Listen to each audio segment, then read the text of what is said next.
5 years ago, the world would witness a catastrophic event, unlike any other. The effects of this event are still ongoing and have forever marked our world and our culture. This is what we saw.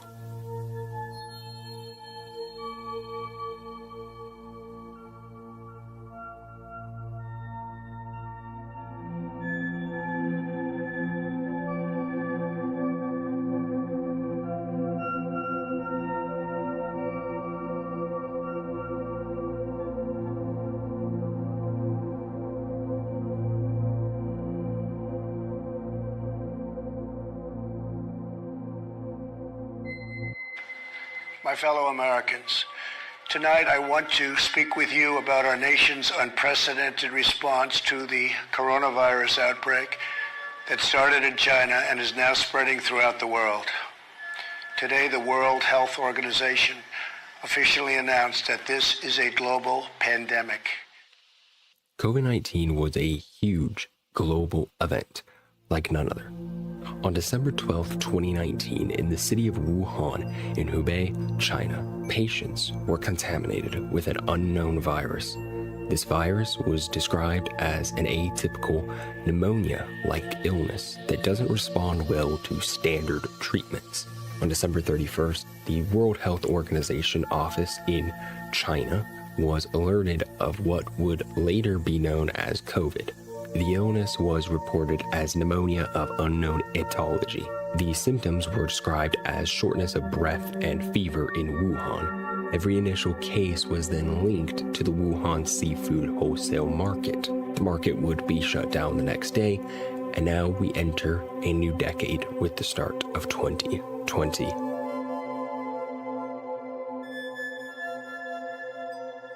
January 11th of 2020 was the day that the CDC had updated its travel health notice to level 1 if you were entering Wuhan, China. On that very day, the first death was declared in China caused by the virus, COVID-19. January 13th was the day that the first confirmed case outside of China was seen. The Thailand Ministry of Health has declared the first confirmed case of the coronavirus outside of China. January 20th, 2020 would see the first confirmed U.S. case of COVID-19. This took place in Washington state, and soon enough our world would go into a frenzy and go on lockdown.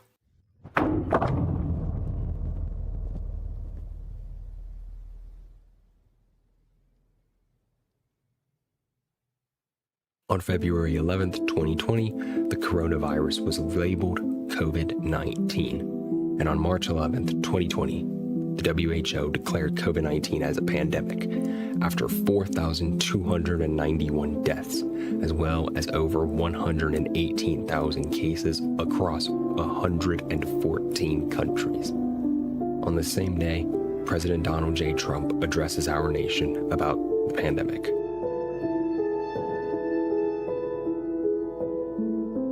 We have been in frequent contact with our allies, and we are marshaling the full power of the federal government and the private sector to protect the American people. This is the most aggressive and comprehensive effort to confront a foreign virus in modern history.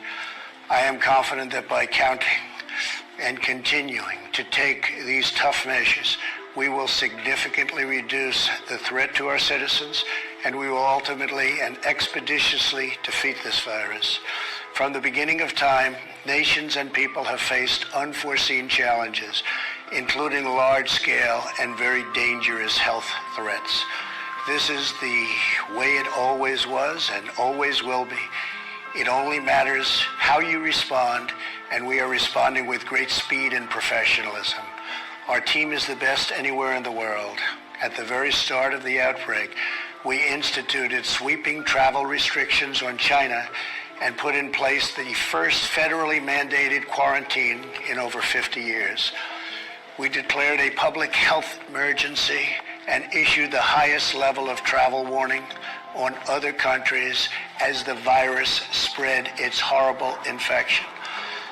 And taking early, intense action, we have seen dramatically fewer cases of the virus in the United States that are now present in Europe. The European Union failed to take the same precautions and restrict travel from China and other hotspots. As a result, a large number of new clusters in the United States were seeded by travelers from Europe. After consulting with our top government health professionals, I have decided to take several strong but necessary actions to protect the health and well-being of all Americans. To keep new cases from entering our shores, we will be suspending all travel from Europe to the United States for the next 30 days. Now, this documentary isn't just a timeline of COVID-19. I know this first little bit might have felt that way, and yes, we will have to go through some of the timeline, but it's not all just that, because that would be really, really boring. Instead, this documentary is about the experiences that we, the people, had during COVID. The people that I interview have many different experiences throughout COVID, and I will be telling my own personal story of what I had happen to me during COVID and what I lived through. Now, I would like actually to take you back down my own memory lane way before the pandemic, or maybe not way before, but just a little bit before, to 2019. This year, 2019, was phenomenal for me. I traveled to Maryland for the first time, and the only time I traveled to Florida, went to Disney World. I did a lot of fun vacationing things, and it was the most I've ever traveled in my entire life. Now, a few months after this trip to Florida, I actually had a strange disease, and I came back from the trip excited to play basketball again and be on the team and everything, but I was really sick.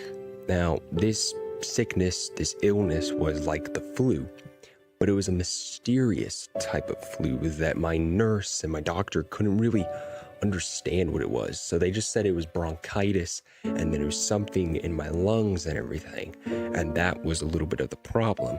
Now, I had to quarantine, kind of like the COVID-19 pandemic. And yes, this, by the time I was sick, was actually in January of 2020. And it was really interesting and weird, because at the time I didn't know about COVID. But then a few months later, we'd be in a global pandemic. So yes, I do believe that I did indeed have COVID-19 at an early time when nobody knew what that was, because they told me it was a mysterious flu-like symptom thing, and all my symptoms matched up to COVID-19. Now, I vividly remember the events of COVID-19, or at least certain events of the pandemic in the earlier times. The first would be when Donald J. Trump addressed our nation, and it sticks with me because it was a really scary thing to see the President of the United States saying we're gonna go into quarantine and everything, and then going to school the next day being like, this is probably your final day of school here, at least for 2 weeks is what they thought. But there was a deeper sense of horror and scared feelings and emotions from staff and students alike. It was a really dark thing, and it was really, really frightening. What were we going to do? Nobody actually believed that we were going to be on a 2-week quarantine. People were very scared for our country and what we would do. The other thing was I think it was the day before this address, or a few days before, TikTok had been blowing up with this COVID-19 news. It was in the public circle of information, but we didn't know how scared we should be of it. And I was at a birthday party after a basketball game, the only basketball game I got to play in. I was fully healthy and everything, and I went here. And I remember sitting around a bonfire with people that might have not treated me the greatest all the time, but in the past few months, we had become better friends. People from some other schools that I had known previously, and we had a very interesting and heartfelt and honest conversation. We all sat around this campfire, this bonfire outside on a cold night, and we thought to ourselves, what is going to happen? It's early 2020, and we're hearing about this virus. Is it becoming a bigger issue? What is going to happen? And then the final memory, and possibly the saddest, was St. Patrick's Day of 2020. I remember going to school, and that was the final day. It was empty. There was nothing to do. Our teachers didn't really do anything. They just said, stay healthy, stay protected, stay safe. And it felt like a going away party. We all said goodbye to our friends. And for me, I didn't realize that would be the final time I'd see some of my friends. Now, before we progress in our timeline of events, I think that we should hear actually from some of the people. As I told you, I just shared my story. I'm going to share some of my other experiences, but I wanted to learn from the people. We are now going to learn from my great friend from North Carolina, as he's going to share what exactly was going on as the country was shut down. Today we have Aiden here, and Aiden's going to tell us about his experience with COVID. At the time of COVID, I did not know Aiden because I was living in California.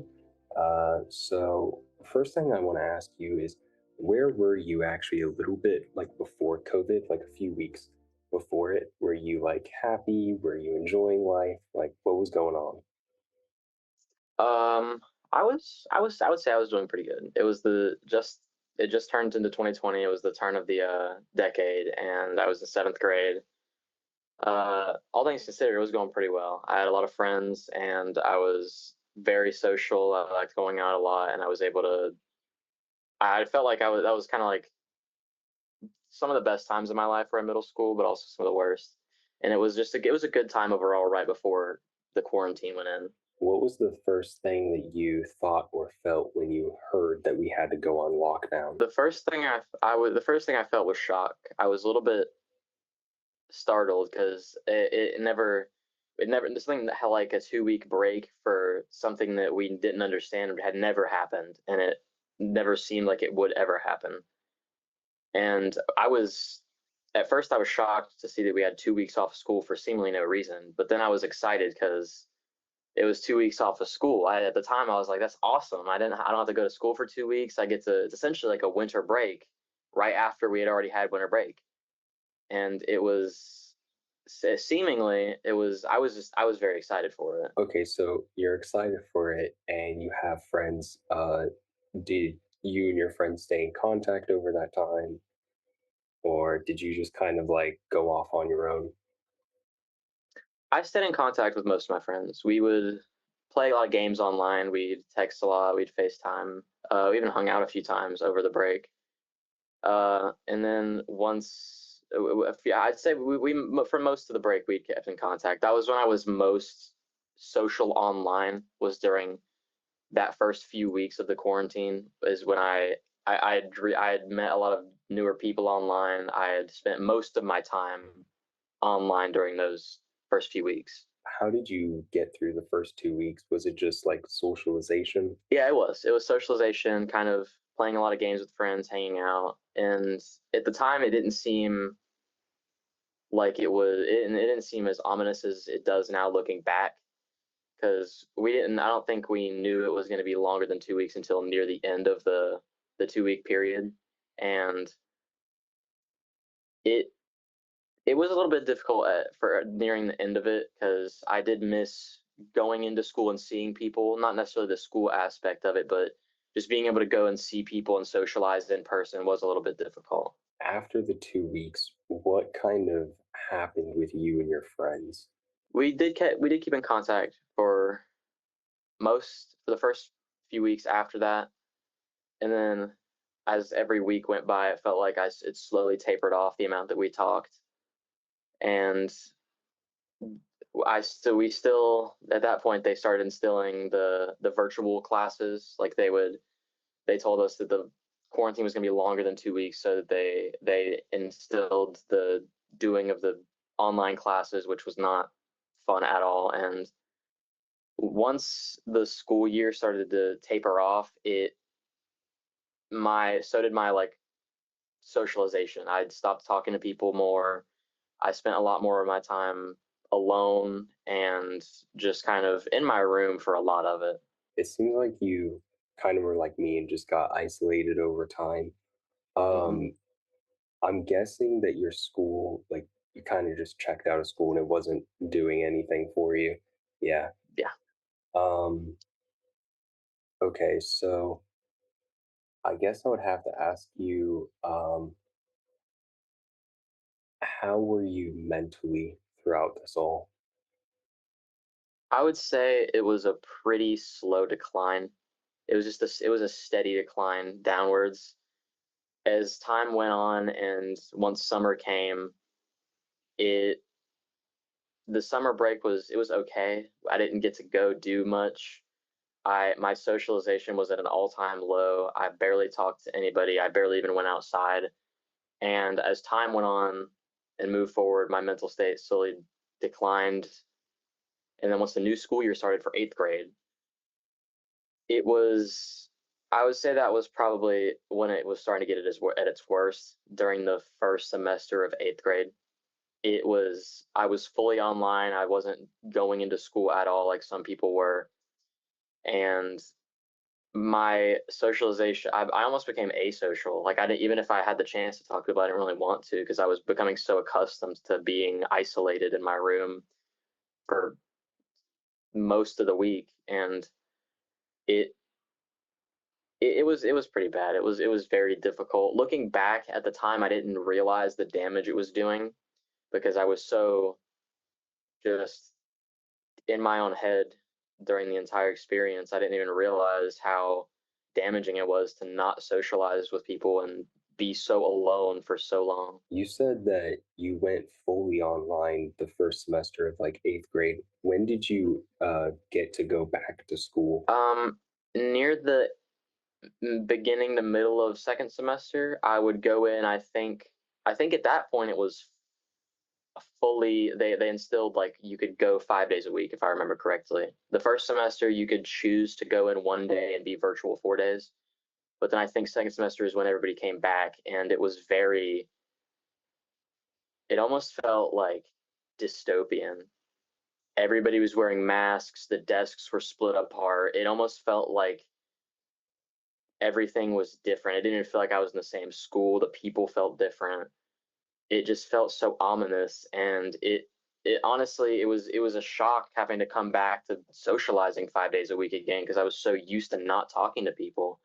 I gotten used to just doing my work online and then being in my room all day after I did my schoolwork. It was almost a shock to be back into the like 5 day schedule again. Quarantine, it was a jarring time for I feel like all of us. It was something that nobody was expecting.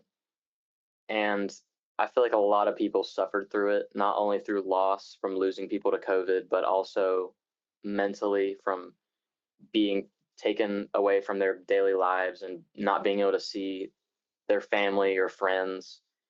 And I have a lot of compassion for a lot of those people because I know that I personally made a lot of mistakes during quarantine. I made some of the biggest mistakes of my life, and I did a lot of things that I regret because my mind was just so not where it should be because of the minimal social interaction. And I feel like that even though it was a difficult time for everybody, I feel like it was somewhat helpful coming out of it because showed us a lot of compassion for people, or at least it did me.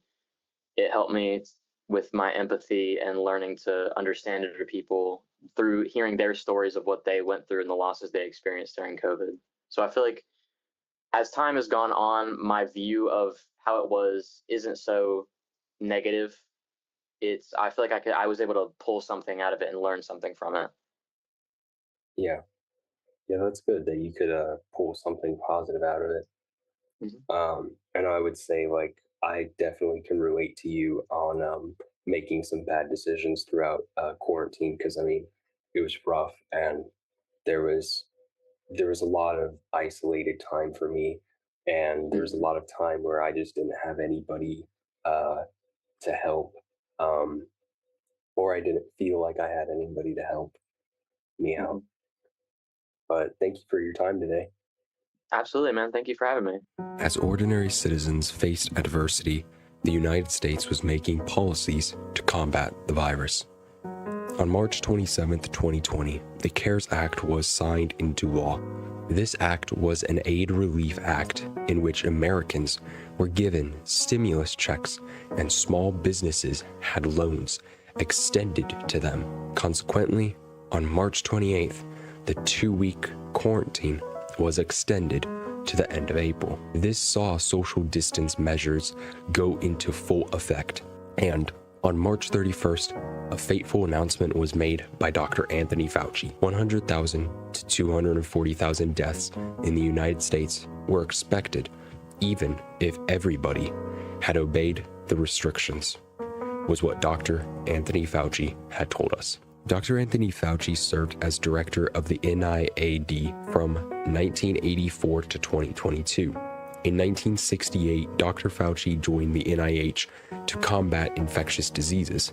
During the 1980s, when Fauci joined the NIAID, the AIDS epidemic was on the rise. He then became an advisor to President Ronald Reagan and faced immense criticism from the American public for being too slow to respond to the epidemic and that he had delayed approving experimental drugs. However, Dr. Fauci himself would be credited with working with activists as they drew concern over the US government's response to the AIDS epidemic.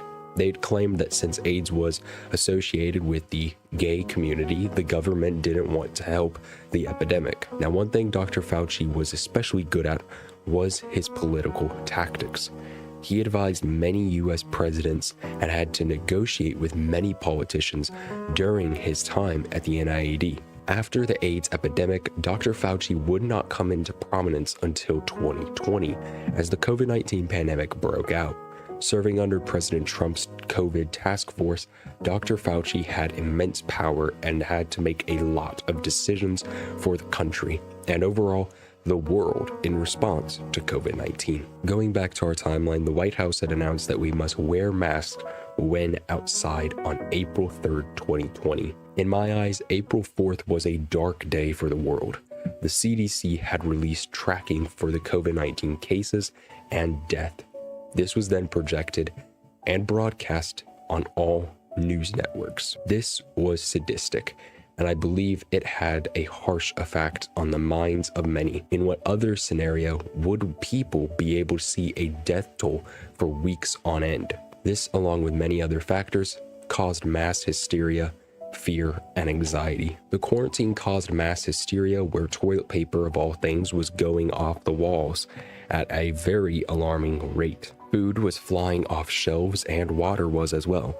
It was Y2K all over again, except this time, the fear was more realistic as we saw our friends and family pass. On April 16, 2020, the Trump administration ruled out a plan for states and cities to reopen with parameters. Shortly after this, a few states would partially reopen. Some public health experts warned against this. On April 30th, 2020, the Trump administration set out to make a COVID-19 vaccine as fast as humanly possible. In May, we really started to see something of a large shift. Dr. Fauci versus President Trump. Fauci warned against reopening and claimed that the studies had showed deaths were increasing due to reopening. Trump wanted businesses to reopen so the economy could, grow. So state by state, they slowly reopened. Now, whether you agreed with Trump or Fauci is really beside the point. I think what is most important is how this all played into the minds of Americans, as they were worried about the death toll, reopening the world and sustaining their families, and then the political nature of this entire pandemic. In May of 2020, a man died. Not just any man. George Floyd went into a local convenience store to purchase some cigarettes. A cop suspected that he had counterfeit $20 bill on him, and so he was pinned to the ground as Officer Derek Chauvin held his knee on George's neck.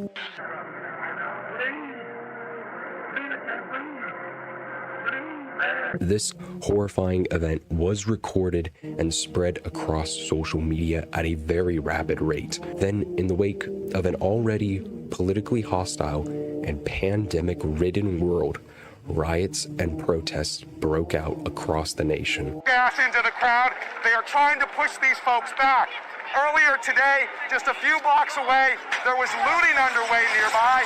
Police seem to have had enough. After this political and racial unrest, our world developed into madness.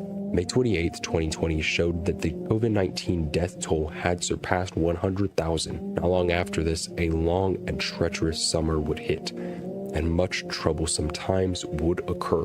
Now, I'd like to turn our focus and attention to some friends and family of mine to see how they changed their work and lifestyles for the pandemic.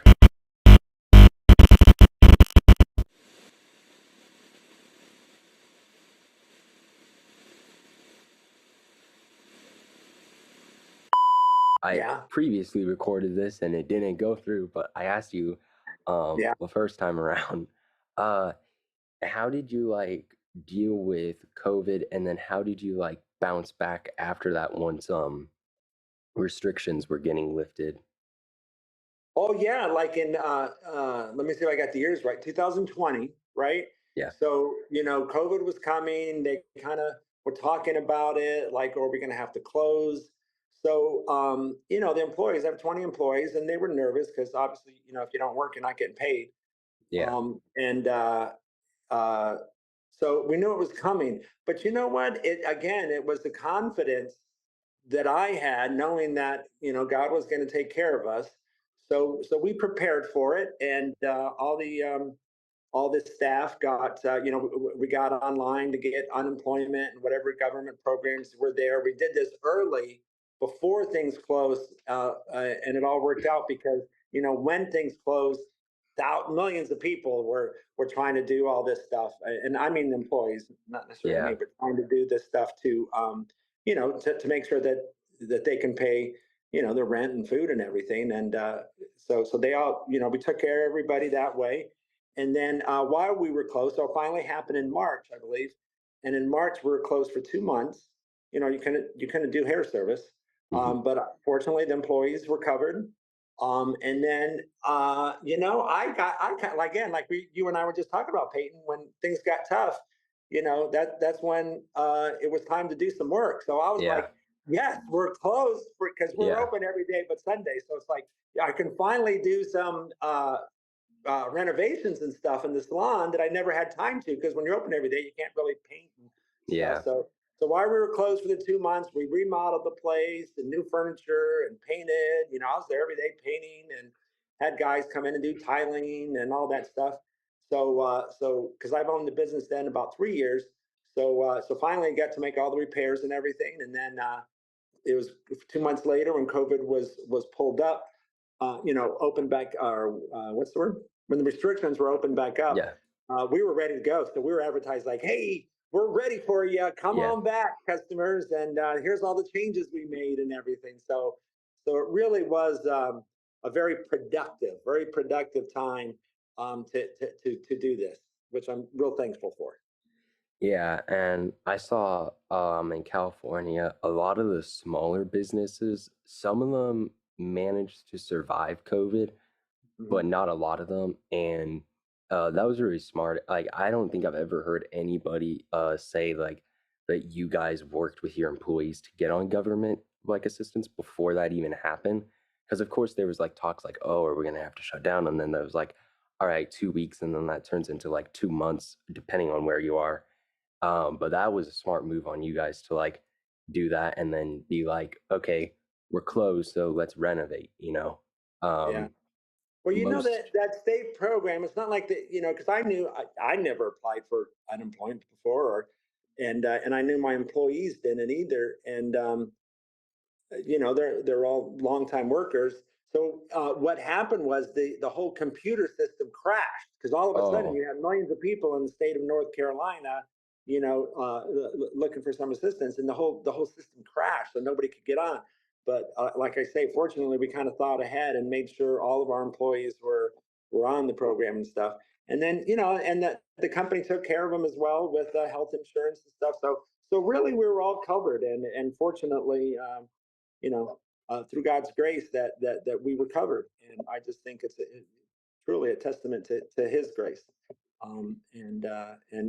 Since reopening, business has been great. All those employees stick with us, hired some new ones, and just out there rocking and rolling. Yeah, that's As cool. us old people say, Peyton, do you ever say that? No, I don't. What would you say? What would you say like that? Like you're saying, yeah, man, I'm just rocking and rolling. What would I you don't say? I don't even know. I mean, I don't really What would you say? speak like Still most. going on? I would say we're still vibing. We're still there. Oh, okay, You yeah, know, there you go. we I bounce like back. Yeah, something like that. that. Um, Okay, okay. Still vibing, still there. yeah. There we go.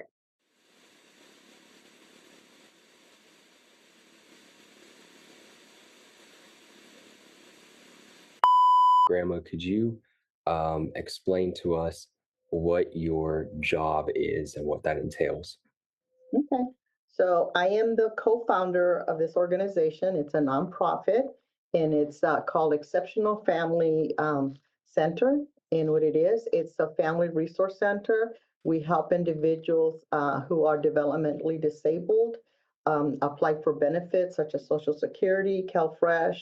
And then we also have a couple of other programs. We have a early start, which is kids 0 to 3. We assist the families that have just found out that their child um, might have a developmental disability or their child is slow developing because of medical issues or something else going on. So we have play groups twice a month for the individuals, and then we have a couple of other programs. But the bottom line is helping individuals navigate through services in the community when they need any kind of services, and especially support parents that need a lot of financial, not financial, but emotional support. If they do need assistance, because they're losing their homes or they can't pay PG&E, we also hook them up with different agencies to help them. And so that's basically it. Back in 2020, when COVID hit, what did you and your workplace have to do to adapt to that? Okay. So we were off for 2 months. And I did ask the staff that's here today working on Friday, I asked them what their impact was when we were off. So none of us could come to the office to work. So we all work remotely. We had our meetings remotely. Since we couldn't meet with the parents and part of the funding is that we have to meet with parents, then we did a lot of Zoom meetings, just like you're doing now. We did Zoom meetings with a group of parents. We did uh, meetings with different agencies. Everything was through Zoom.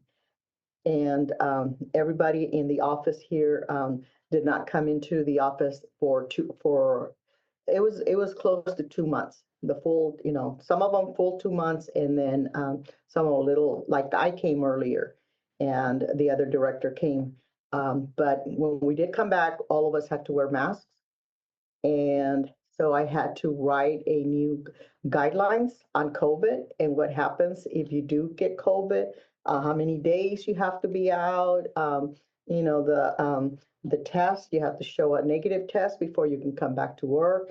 So put more work on some of us. And especially if somebody is out, then you have to take that caseload, and do their work. What was your initial, like, kind of personal response, not just like the company, but you as a person? What was your initial response and experience with COVID? And Mhm. I guess the first 2 weeks would probably be best, or maybe those first 2 months, since you had to adapt to an online work. Right. So the first time I heard that COVID was coming was actually through my niece and nephew, and my niece lives in Maryland, and they had heard it from and my nephew who's in the service, but I didn't believe it. So I really didn't believe it. They kind of just said, if I was you, I'd prepare myself to go get waters, toilet paper, and I didn't really believe that it was going to be happening. Uh, Prior to that, I had gone to a conference in Monterey, and I was in Monterey, and I noticed a lot of people with masks.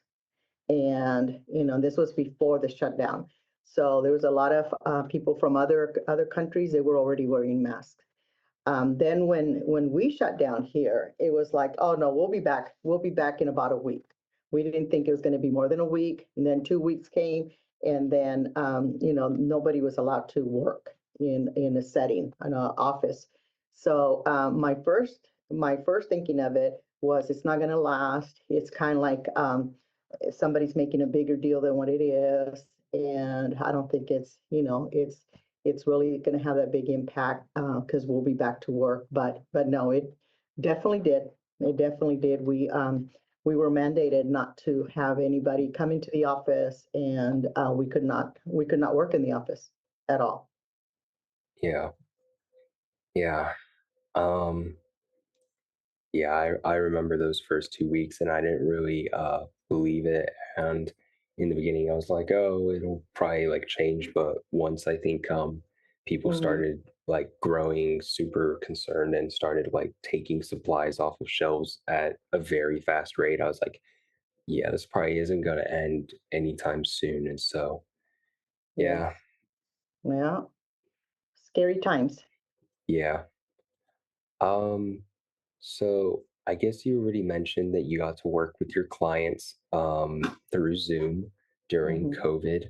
I guess my next and last question for you would be, um, well, I guess after the 2 months, how did that affect everything? Were you guys still meeting virtually, but you guys could be like you employees could be in the office, or did you guys allow clientele to come in with, like respecting the guidelines, or what was that looking like? Hmm. So I think COVID changed the way everybody does business nowadays because before everything was in person.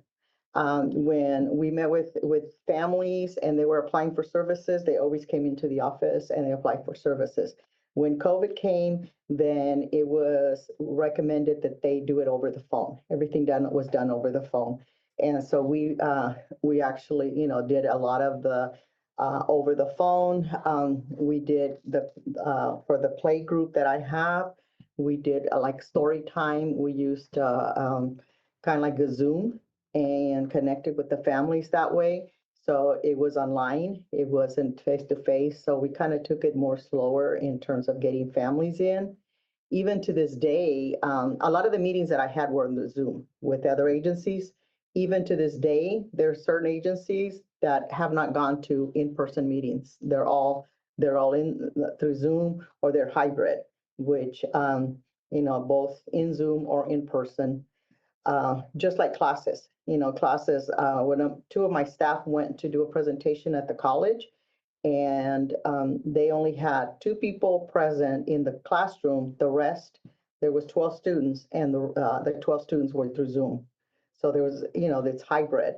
So you're giving a choice, which prior to COVID, there was no such thing. So, and that continues now with us.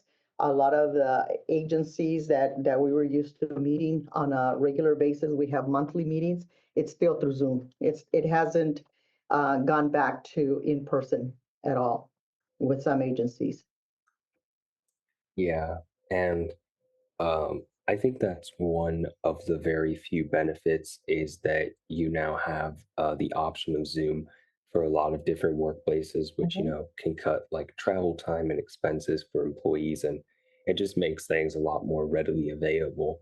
Um, so that's interesting that, some corporations get to come in and meet with you guys. Mhm. Um, but I know right before I left California, I don't think your facilities were like completely open, Mhm. but it seemed like you guys were thriving and we were able to donate a lot to your Yes. corporation.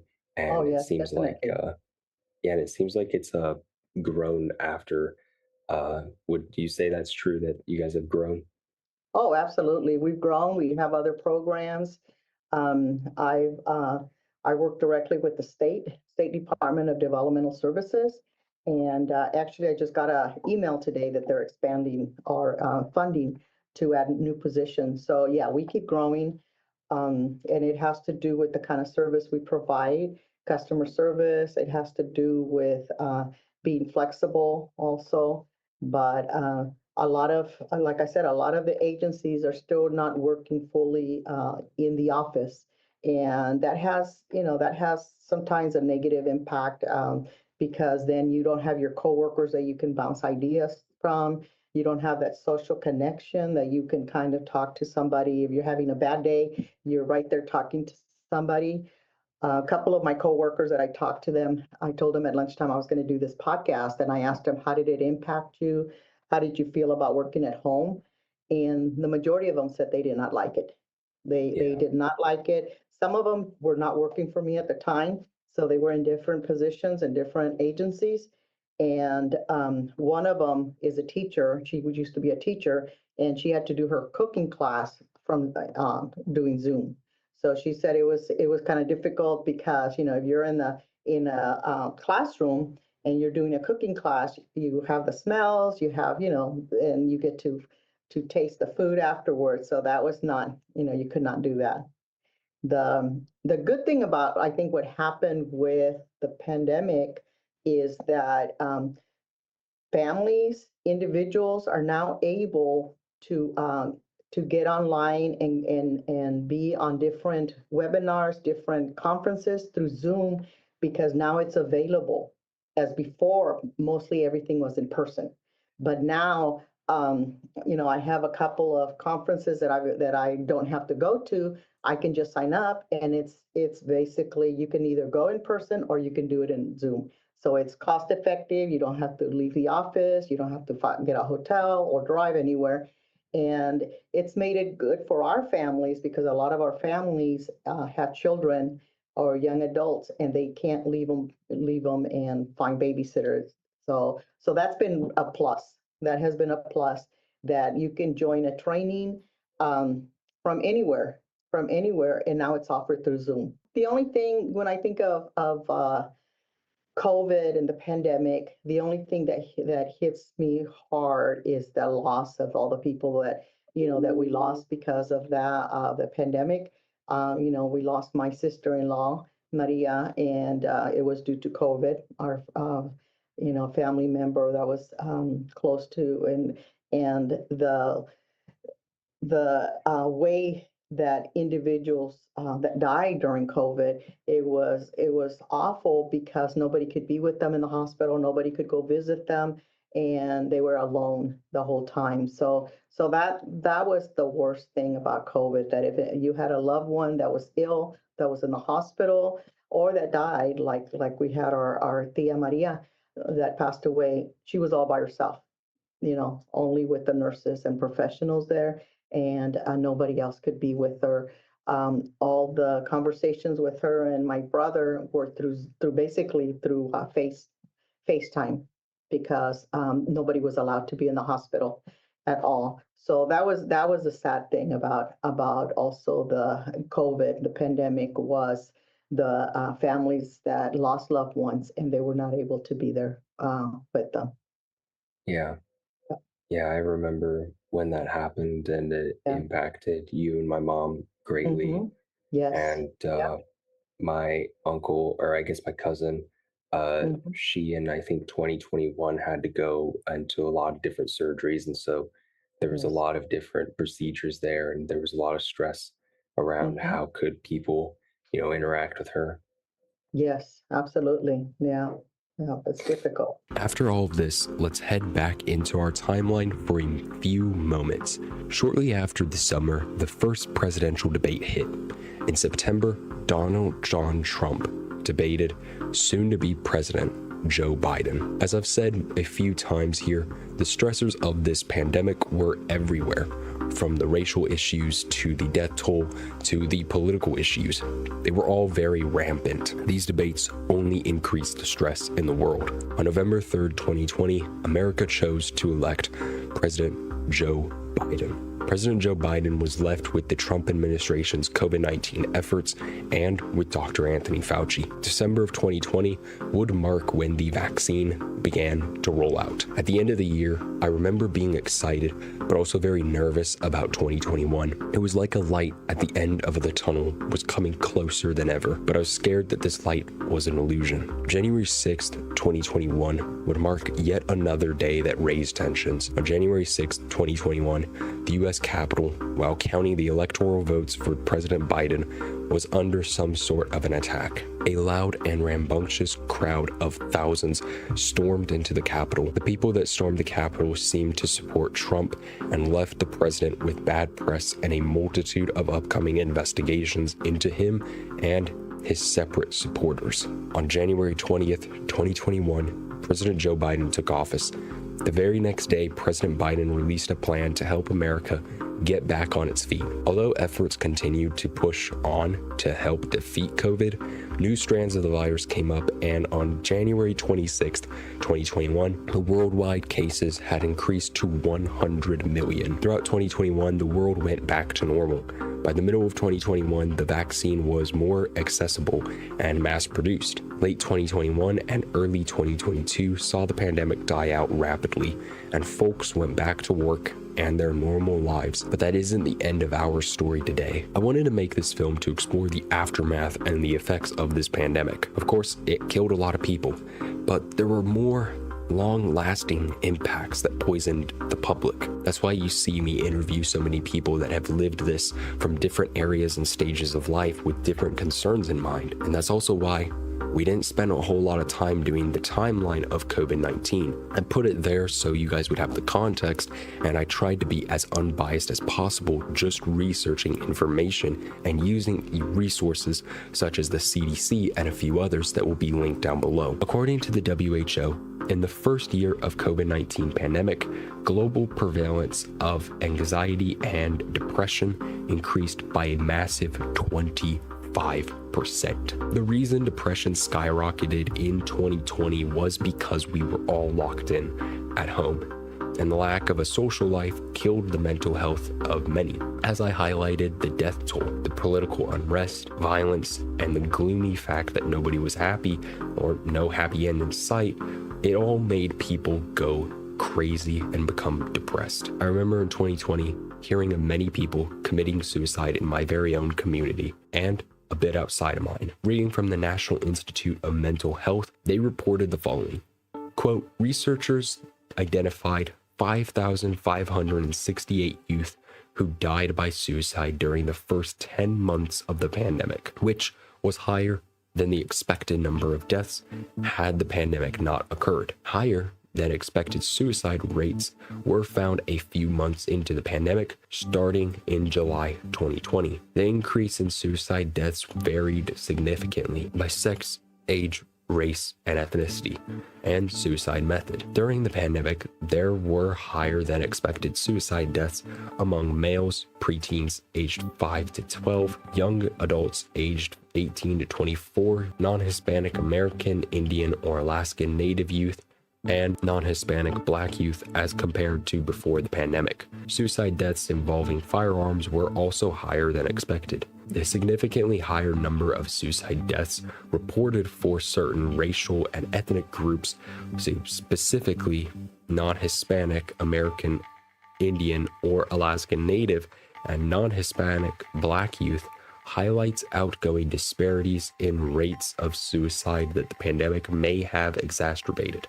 The increase in suicide deaths among preteens also suggests that more attention may need to be paid to this age group who tend to be understudied in suicide prevention research and have different and developmental needs than older adolescents and young adults. End quote. Not only did the suicide rate increase in the youth, according to many studies calculated by many institutions, BMC Psychiatry reports to us how badly the suicide rate was amongst the adults and the reasons for why these individuals attempted or succeeded in their attempts. The methods of this study, according to BMC Psychiatry, are the following. Quote, this study systematically reviewed the global evidence on the incidence of suicide/suicidal attempts and the trend in suicidal rates during the COVID-19 pandemic. Cross-sectional and cohort studies investigating the outcomes of suicide death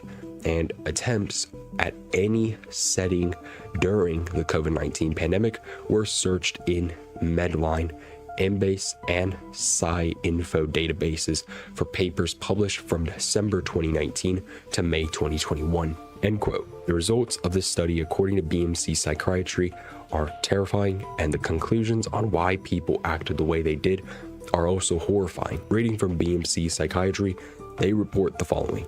Quote, out of 1,052 studies, 18 studies with 12,746 suicidal attempts, and 30,345 suicidal deaths were included in the final analysis. The mental health impact of social distancing, COVID-19 quarantine, and financial crises due to the loss of employment were associated risk factors with suicide and/or suicidal attempts during the COVID-19 pandemic. 6 common thematic recommendations for preventing suicidal deaths and suicidal attempts were identified. Conclusions: unexpected behavior changes during the COVID-19 pandemic may have contributed to the increasing trend of suicidal attempts reported. Domestic conflicts and violence, financial loss, anxiety and depression, and pre-existing mental health conditions should be considered in preventing suicidal attempts and deaths secondary to the COVID-19 pandemic. Early detection and timely intervention for individuals with suicidal behavior is crucial, and collated recommendations in the current study can be utilized for those preventive interventions. More systematic suicide risk screening processes should be introduced who are at risk, along with an evidence-based prevention approach, end quote. According to the following data I just read to you, the procedures that were intended for safety during COVID had horrible unintended effects on the human psyche.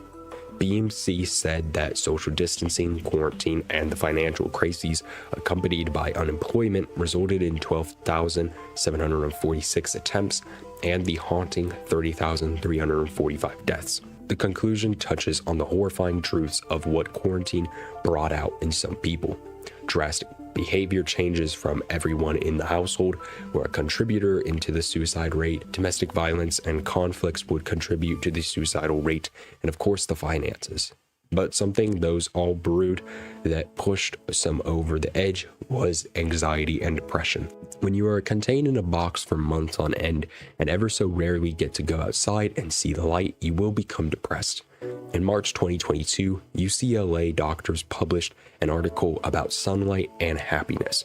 Reading from the article, it says, quote, "Now, a large new study continues to connect time spent outdoors to improved mental health and sleep. Conducted in Great Britain and published last December in the Journal of Affective Disorders, the research analyzes data gathered from 500,000 women and men between 37 and 73 years old. The individuals included in this study reported that they spent about 2.5 hours outdoor each day. Using medical information and outcomes about the group, researchers found that each additional hour spent outside in natural light was linked to a corresponding decrease in the risk of developing long-term depression. They also saw reduced use of antidepressants, as well as self-reported improvements to mood and general feelings of happiness. End quote. When we are all stuck indoors with minimal access to the outside world, we will be depressed and not happy at all. Happiness and joy were severely lacking in COVID-19. The year is 2025. 5 whole years ago, we experienced this horrible pandemic. Today, I'd like us to hear from some people who had to experience this awful event. We will see what the effects were on their communities' mental health, and maybe even their own mental health. So, let us embark.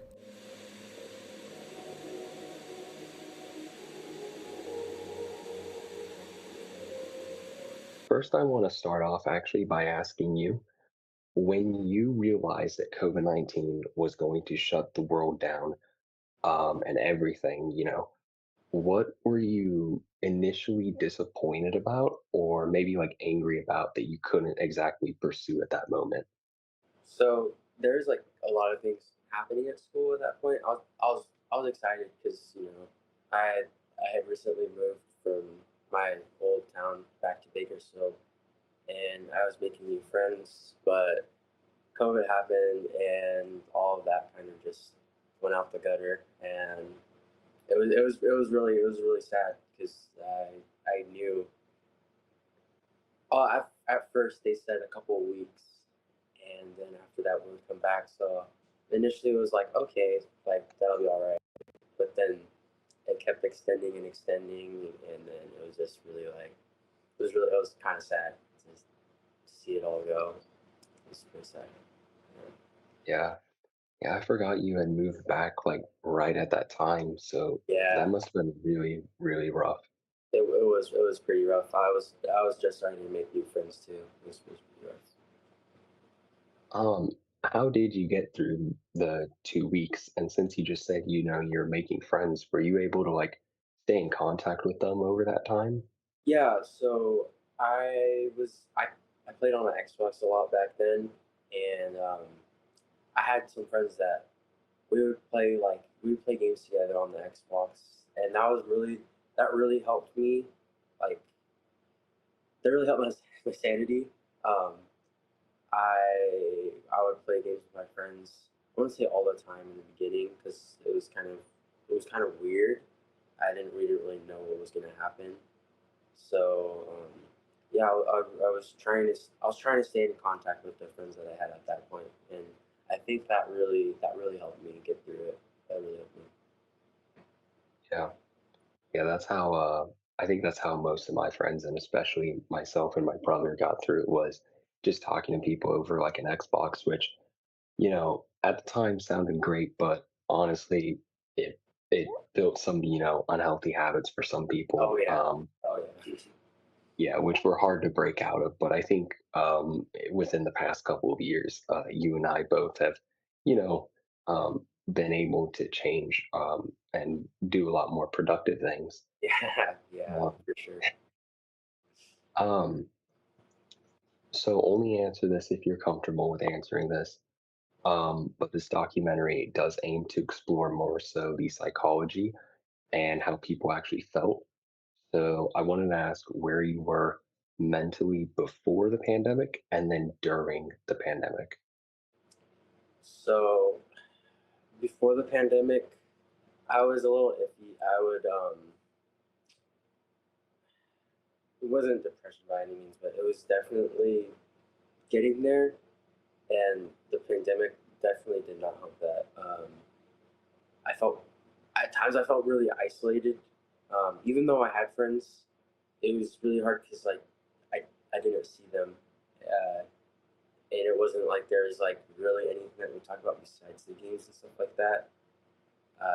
It felt like there was like little connection. I mean, I had my family, but with COVID, it really made things different. It really affected the way I I thought about things. It affected the way I saw things, um, and it kind of brought me to a really dark place, especially near the end of it. Um, it was Yeah, it was not a good time for me, but since then I've improved, and I just seen it as a lesson, really big lesson. Yeah. Um, yeah, I actually am kind of surprised you said during the end it kind of got worse because most people I've talked to, it seems like they get like a little bit better toward the end, only because they get to be put back in school. But I also know that that was really rough, and I didn't have the typical experience everybody else did because I was still in an online school at the time when everybody Yeah, else was going. yeah. So, um, how was going back to school? It was really weird because at my school, eighth grade, like the latter half of the eighth grade year, we had half of the students come back to school, but it was really weird because most of my friends were still at online school. So really, I felt it when high school started, and when high school started, it was really hard for me to go from being alone all the time. Well, I won't say alone. I had my brothers with me, but friends Yeah, wise, alone, going to an environment where there's a bunch of people that I don't know most of them.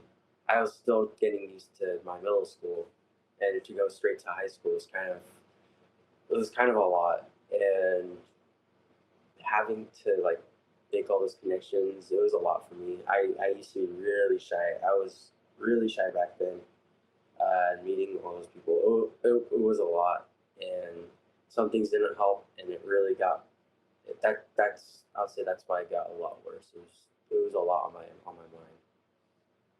yeah, Yeah, I joined public school back in sophomore year, and I had, moved across the country, and Yeah. so I didn't know anybody.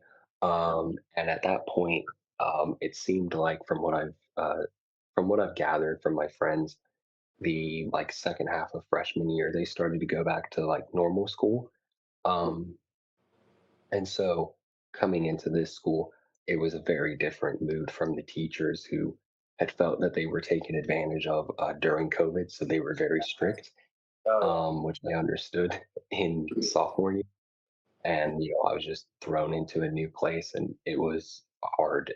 But by the end of sophomore year, I felt, more at home, I guess, in a Yeah. school sense. Yeah. Yeah. Um, okay. So after the pandemic, I guess not school, maybe some of like the extracurricular stuff and anything else you do outside school. How did you like go back to your normal life and what you enjoy doing, or maybe even new things that you enjoy? So I think COVID. I don't know really what happened, but I completely stopped playing video games. Like I might have like played Minecraft here and there touring with my brothers, but I really stopped that, and I was trying to expand my horizon. I freshman year I joined sports. I um, I did wrestling and I did swim. It was honestly that helped me a lot with what I was going through, doing like going outside of what I was comfortable with. Because I had said like I was originally really shy, but I was trying to force myself. It was really uncomfortable, but I tried forcing myself to get out of my comfort zone. And I think joining wrestling and swim really helped me. I made some incredible friends as well that I'm still friends with. Incredible people. Um, yeah, I COVID, even though like it really made me kind of made me go down a little dark path. It also like made me realize like I can't be like this forever. I need to try to do something, or else I'm gonna end up I'm gonna end up being like this, and I don't want that. So it really inspired me to go further than just to go to school, go back home, go to school, go back home. Um, Ultimately, it's helped me get where I am, and it'll help me in my future as well. Yeah. So would you say that's like what the pandemic taught you the most then, was just like to um, just put yourself out there and do new things? Yeah, yeah, definitely. I it took me a bit. Like I did sports. Um, I got injured, so I kind of had to stop doing. I had to stop doing sports. So that's when I started like I got into music more. So now I'm really into music at my school and joining clubs. Um, yeah, I really recommend people like if you are shy and stuff, try to go outside your comfort zone. It might take a bit, but eventually you might see something that you like a lot. And for me, that was music. I really love music. Um, just try to find something that you're passionate about, and it'll really help you get out of your comfort zone. Yeah.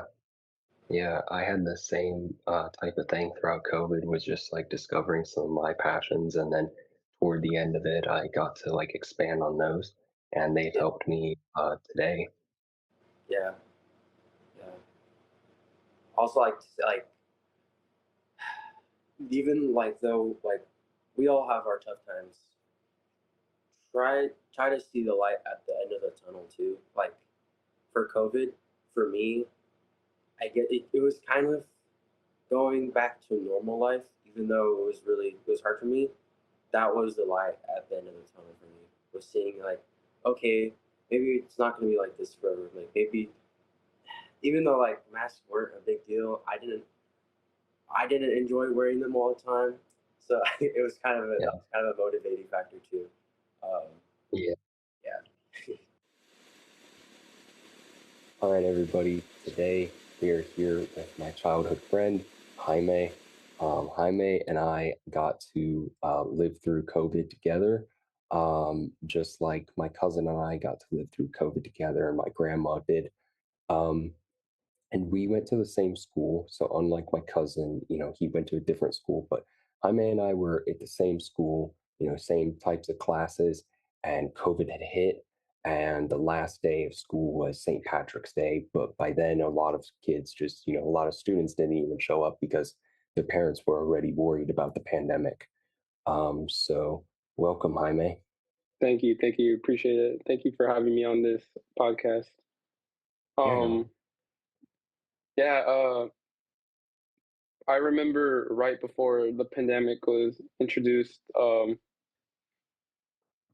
I believe I stayed all the way till St. Patrick's Day. I believe because my parents weren't so familiar with it, and then yeah, it hit, and basically the school informed us about this crisis, and yeah, we basically went on to uh learning off of technology such as Zoom and all that. Yeah, it was a really big difference from learning face to face. Yeah, yeah. So Um, I've already asked some people our age, about what they Hmm. experienced. So Yeah. instead of like asking you what you experienced, I'm actually going to ask you more so about stuff that happened in the end. There's only one question that will have to do with your actual experiences during the pandemic. Hmm. Um, because I know that you were involved in a lot of different things in middle school and then in high school, during this time. Um, Yeah. so I think the first thing, well, actually, I guess I can ask you, when did you think that this pandemic would end as we were going through it? Man. Well, when this pandemic hit, I honestly thought it wouldn't end until maybe a cool 10 years. I believe because Yeah, although it sounds really long, uh the way it was introduced, it was such a big deal, it was huge. Like it was my first time ever going, like it was my first time ever experiencing a lockdown, you know. You couldn't leave your house. There was all kinds of limitations that were uh just thrown out, like 6 feet apart, what like the mask, uh, the code for the mask and all that. Like it was so strict. It was really strict. And you also got to include the fact that some people didn't really follow, you know, yeah, the health things and all that. And I felt like we're getting set back day by day. Like turning on the news every day, it just went through my mind about the fact that this is getting worse every day. yeah, I feel like we're never taking a step forward. It's always a step back. And truly, I thought that we weren't gonna get through it till like around 10 years later. Yeah. yeah. I remember And on, oh, sorry, you no, can no, no, go. no, you can go. You can. I was just gonna talk about the fact that I wasn't gonna experience a high school year in person because I truly believe that it was gonna go past my high school year and possibly into college year. It's just crazy to think about that. But yeah, that's the time period I kind of thought that was gonna last for the pandemic. Yeah, I have a few like very clear memories that I'll never forget throughout COVID. One of Hmm. those actually was New Year's Eve. It had just turned to 2021. And I remember texting all my friends, and I had texted you Happy New Year, and you were hopeful that we would maybe be able to get out of it. Hmm. And I was like in the same boat as you, like somewhat hopeful, but also somewhat not hopeful. Like I don't really know where this is going to go. And so yeah, I Yeah. remember living through the pandemic, and I remember watching the news almost every single day. Even if I tried to avoid the news, it would just be somewhere, and Yeah. it did not seem like we were progressing anywhere. Hmm. Um, I really thought that I would be maybe in my sophomore junior year when this would all have like lifted. Um, at some points, I thought like 10 years, to be honest, because it was looking that bad. But further into 2020, like around October, and definitely in 2021, I was like, okay, this will probably be like back to normal by junior year. Yeah. And it was back to normal for me, like, I guess beginning of sophomore year. Um, yeah, I guess beginning of sophomore year for me, it was back to normal. But yeah, I mean, it was really bad. Yeah. Um, so I do want to ask you a question. I know that you and I are both Christians. Um, Yeah. I had a lot of um, hard times throughout the pandemic. I wanted to ask Hmm. you actually a very personal question, and if you don't want to answer it, that's okay. No, no, no. Um, I'm glad with answering all the questions. okay. Was your faith in God tested during these times? Uh, for me personally, like although we went through like both struggled and went through all kinds of hard challenges that faced us. I don't think I've ever been. I don't think my faith has actually ever been tested. Although there was like some parts like oh God, like why us? Like why would this happen to us? Like I would always believe like it would all happen for a reason, and I would just pray for guidance. Like as long as we're guided to go like walk through this and together, and it was definitely a hard time for sure. I prayed for strength too, for our family, for our friends. It was definitely a hard time. Thankfully, nothing bad happened to any of my close friends or relatives and all that. So truly, I praise our Lord for for protecting all of us, and I'm truly grateful. So I don't think my faith has ever been tested because it's truly shown that like God was there to protect us, and I'm very thankful for that. I'm very grateful for that. Some others probably won't say the same because like I'm really lucky, and of course I'm thankful, and it was just a very tough time. Of course, it was very a tough time, and I wouldn't say it's a bad thing for people to say that their faith has been tested, because it was a hit or miss. Like some people experience different uh, outcomes, and some of them are good, while some of them are bad. So thankfully for me, it all resolved in a good manner.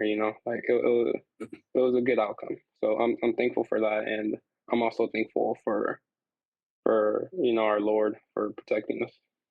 Yeah, yeah. You and I are kind of in the same boat of our families and friends not really being affected. Hmm. I only had one family member who I don't even believe I met who passed away from COVID. And my mom and grandma were very sad about it. She was very old, and it made it very hard for everybody because they couldn't see her in the hospital. That Yeah. was the only family member or friend that had impacted my family in any sort of way. So, I can still, it is sad that she passed, but I'm, grateful that it was somebody that I didn't have a strong connection to. And it seemed like she had lived a very full life. And it was sad to see her go that way because nobody could Yeah. see her.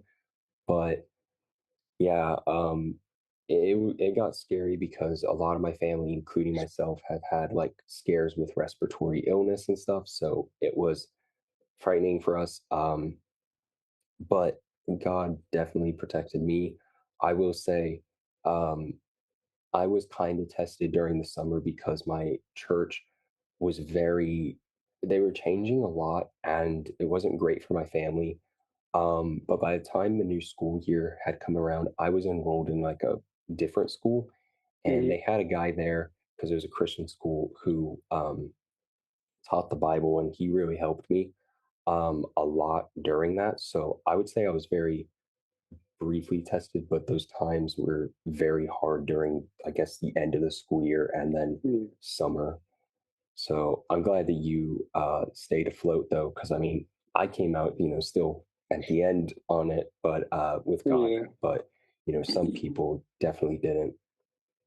Yeah. Okay. What did you learn from the pandemic overall? Like, if there was a big lesson, or maybe a few big lessons, if you have a few. Um, so what I've realized, um, learning from the pandemic.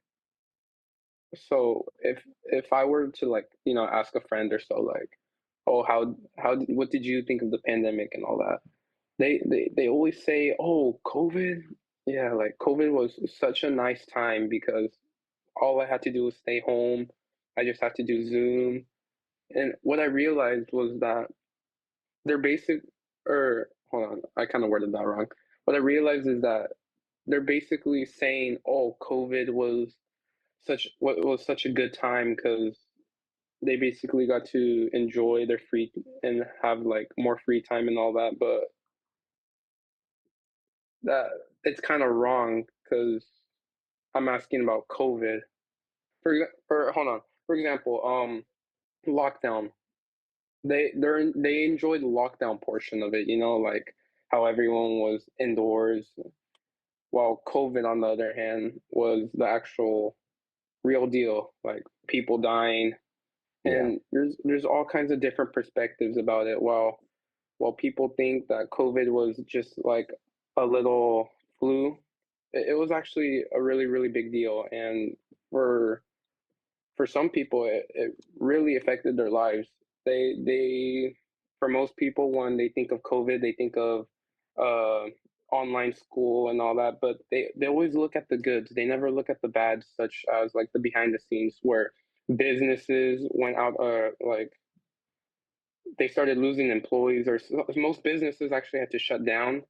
Yeah. The lives that were lost, they don't think about the behind the scenes really. They only look at, oh, like how COVID was good, like that when they say COVID was good, they mean that the lockdown was good, right? They enjoyed the lockdown portion of it. Well, the COVID itself, like it wasn't good for anyone. Yeah. People were dying, people were losing jobs, becoming homeless. Yeah. So that's what I kind of learned, that people, when people think of COVID, they're like, "Oh, I love COVID," Hmm. Like I got to sleep in all day, but they don't really, when answering that, they don't think about the behind the scenes of what truly happened. Like because there's like a lot of bad things that happened, and like I listed.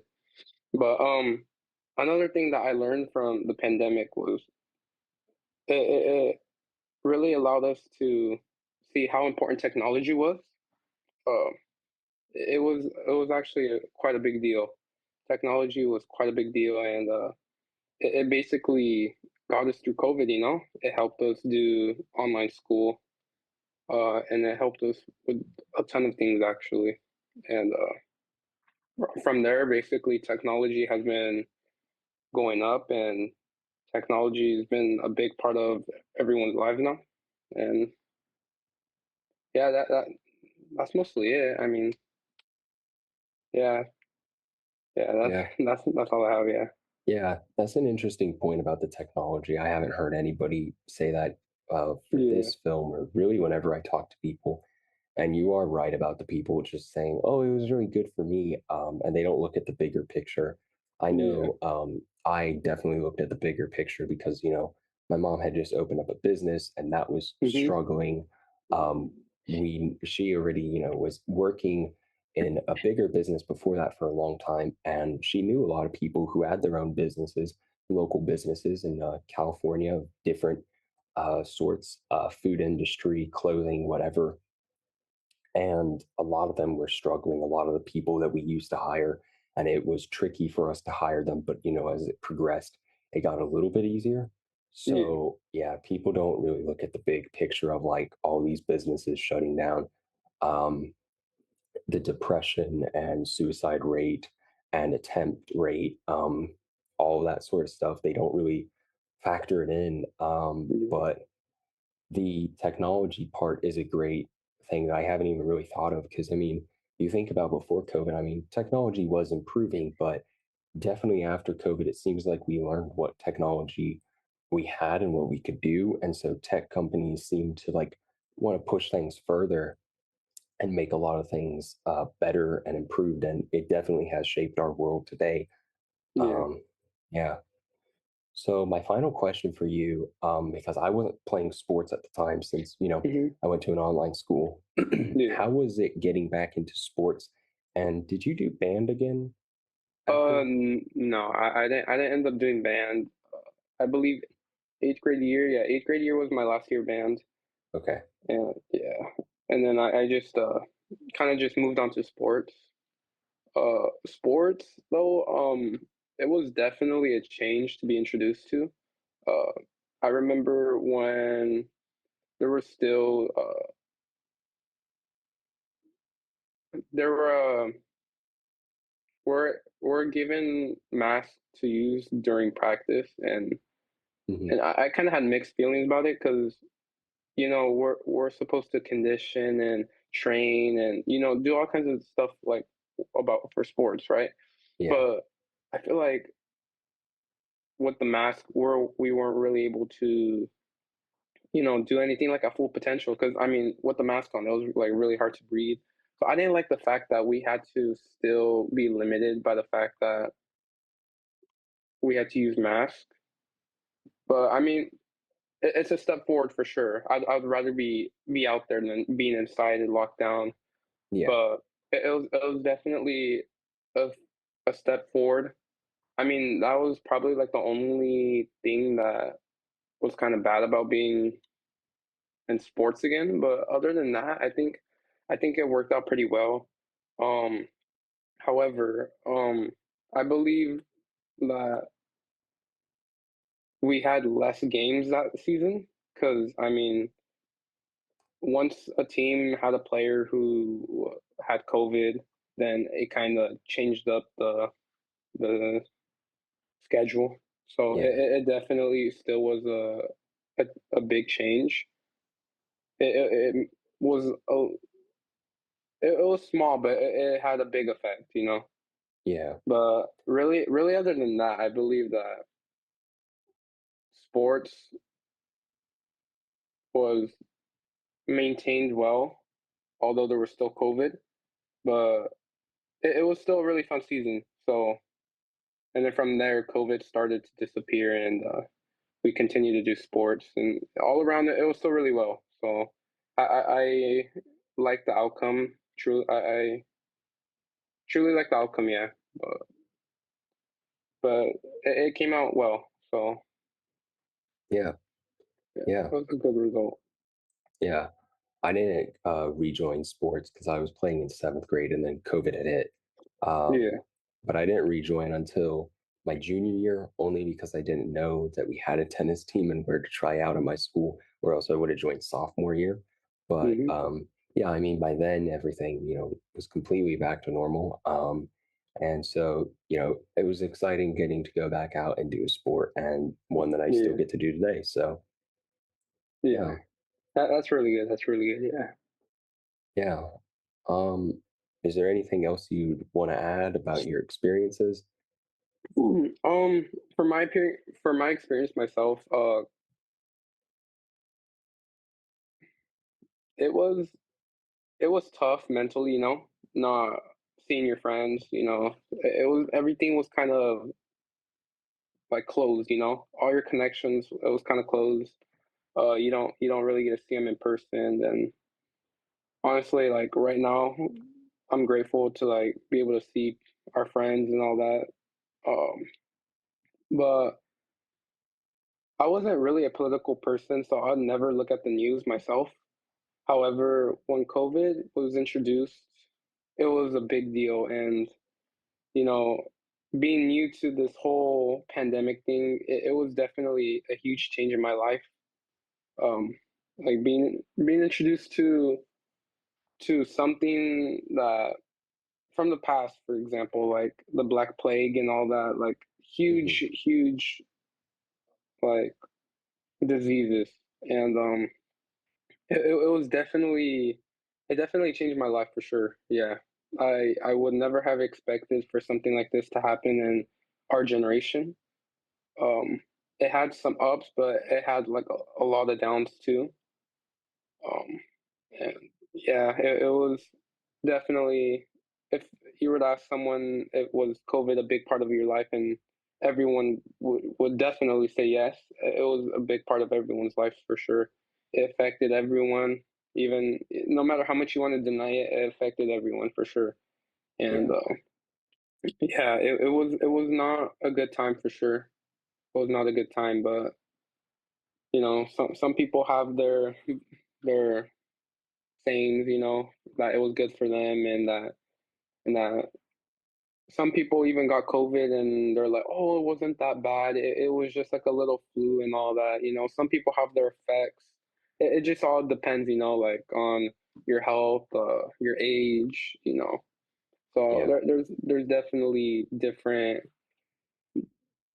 things for a different outcome. So it just all depends. But everyone has their side of the story, and I'm glad to give you my side of the story of, how we experienced the pandemic together, Yeah. Yeah. I try to look at both like the positive and negative, and the most positive thing I can say is like I got to be closer to my cousins and my grandparents by like calling them every week, And Yeah. then when restrictions were getting lifted, just started hanging out with my cousins a little bit more before I left California, which was really cool.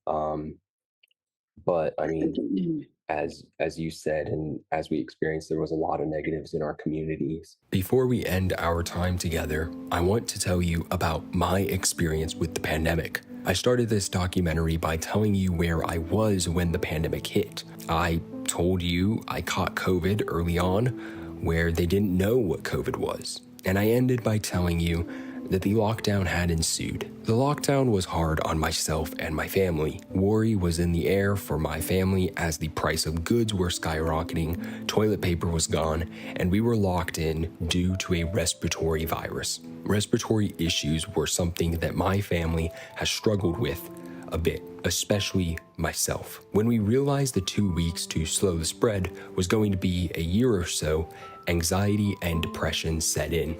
I tried to rely on my friends at the time, but initially that didn't help that much as tensions were there due to some unresolved problems and conflict, and of course, the worry of a pandemic. So I instead grew closer to my cousins. My cousins and I grew close over COVID and became really good friends. My brother and I grew a lot closer during those days, and even some people that I had went to school with became almost like family to me, considering the fact that I had spent all day every single day with them online. Since COVID was so isolationary, my Xbox became the way that I would communicate with friends and stay in touch. My favorite YouTubers were comforting enough to see when, they uploaded a video with a very bright mood. And of course, listening to podcasts would really distract me from the awful nature of the world. I remember connecting with people from my school that I was never particularly close with, but due to the isolated times of COVID, we actually just bonded and became quite good and close friends. This was all during the summer of 2020, which was a bit of an uncertain and worrisome time as the world became more and more polarized and more unstable. Since I was isolated and depressed, thoughts of suicide seeped in and tried to take control of me.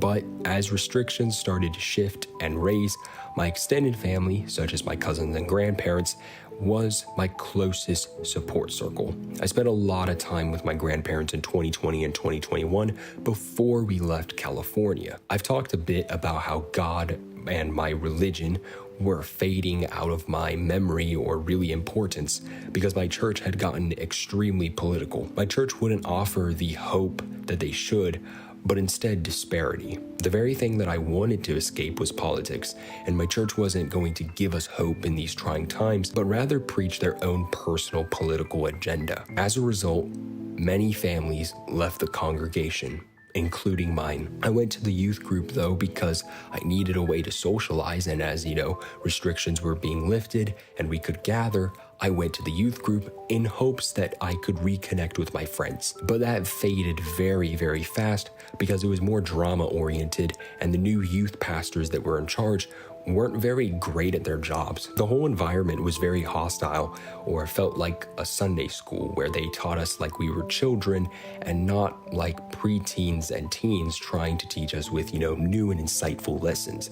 They treated us with kitty gloves and annoyance. So not a very insightful way or great way to look at the Gospels or the Bible. When it came to the new school year, I went to an online school, which was comforting at the time, but looking back on all of this, that school hurt me in more ways than helped me. I went there for my 8th grade and freshman year of high school, and that destroyed my social skills in a very short amount of time. In 8th grade, I didn't really have a choice, but in freshman year, I did. I met new people there and made some friends, but some of those friends led to very unhealthy friend circles. One in particular had this Xbox friend group of his that in the end left me more depressed, angsty, and paranoid, and just left me in a horrible, horrible mental state. It's not like they were terrible to me, it's just they were very dark and depressing at times. Sometimes the days with them would be great, and we'd have a lot of fun, and other times it was just worrisome and just not healthy at all, the amount of time that I was spending on the Xbox. Life was a mixed bag back then, when I relied heavily on family, real friends, entertainment such as movies, TV, and podcasts, as well as music. Come late 2021, the pandemic for me is nearly over, since North Carolina is operating at a more relaxed state, going into 2022 that is. And by then, I was in a new place. At the end of the day, mental health is very important. We must be there for one another. Community is key, and in trying times like COVID, we must bond together. It's good for us to reflect on the past and observe what we can do better if, God forbid, there is a next time. Hopefully there will never be a next time, but we never know when we're going to be placed in an uncertain season that will feel much like COVID. If you or anyone you know is struggling with mental health, I'd highly recommend you to call 1-800-662-HELP or talk to a trusted friend, adult, mentor, or therapist. Together, we can overcome our mental battles. Thank you for watching this documentary, and I hope you have gained insight, knowledge, or were entertained.